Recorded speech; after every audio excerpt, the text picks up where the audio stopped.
I heard you created a mood reel to pitch your film idea to the producers.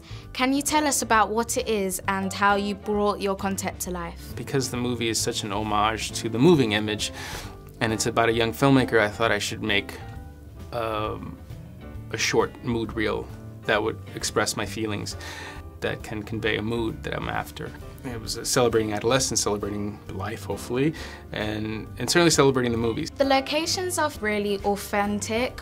What's the story behind them? I know they scouted a bunch of different cities, and then they went to Pittsburgh and scouted that, and then Alfonso just liked Jesse's house the best, and then asked his dad if they could use it, and his dad said no originally. And he was like, absolutely not, you know, you're gonna destroy the place. And we didn't, you know. No. And, but yeah, I'm so glad we got to shoot there because it has like a real nice, very lived-in feel.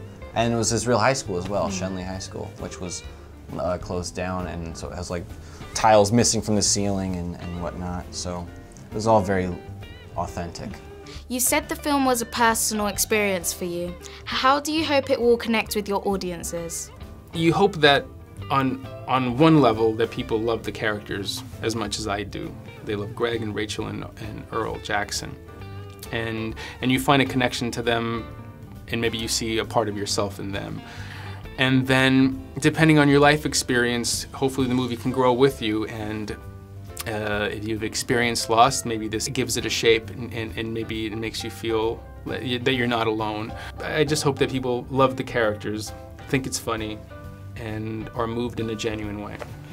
Your characters have different backgrounds but similar interests. What makes their friendship so strong? Yeah, I think they're all pretty honest people, and you know, Earl and Greg have a shared love of cinema that they got through Greg's dad, and they're all secretly sort of creative too.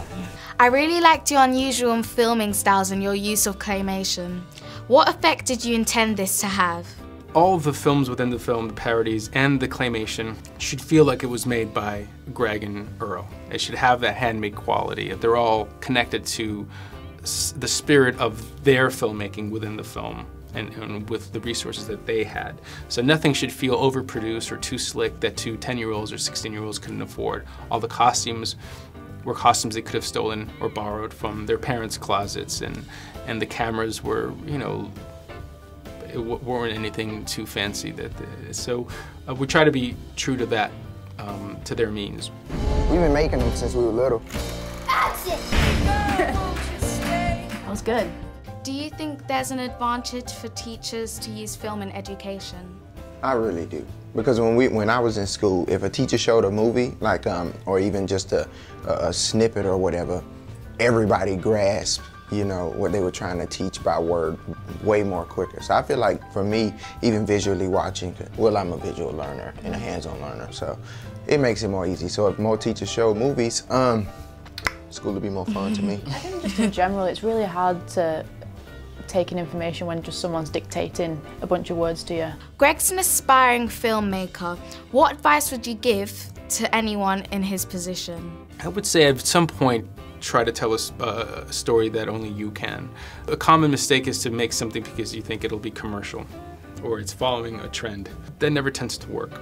But more importantly, to finish. A lot of people talk about making a film but never finish it. And part of that fear is not only fear of rejection, which will likely happen, but also fear of success. So I think it's the part of being a filmmaker that's the most difficult is letting something go and then moving on to the next thing, and that one may work and may not, and you'll be criticized or celebrated. Whatever it is, it won't last forever, and the next one will come and hope it goes better. So how are you? For real? It's so much harder than I thought it would be.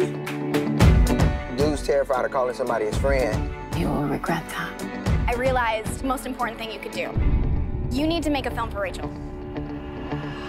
So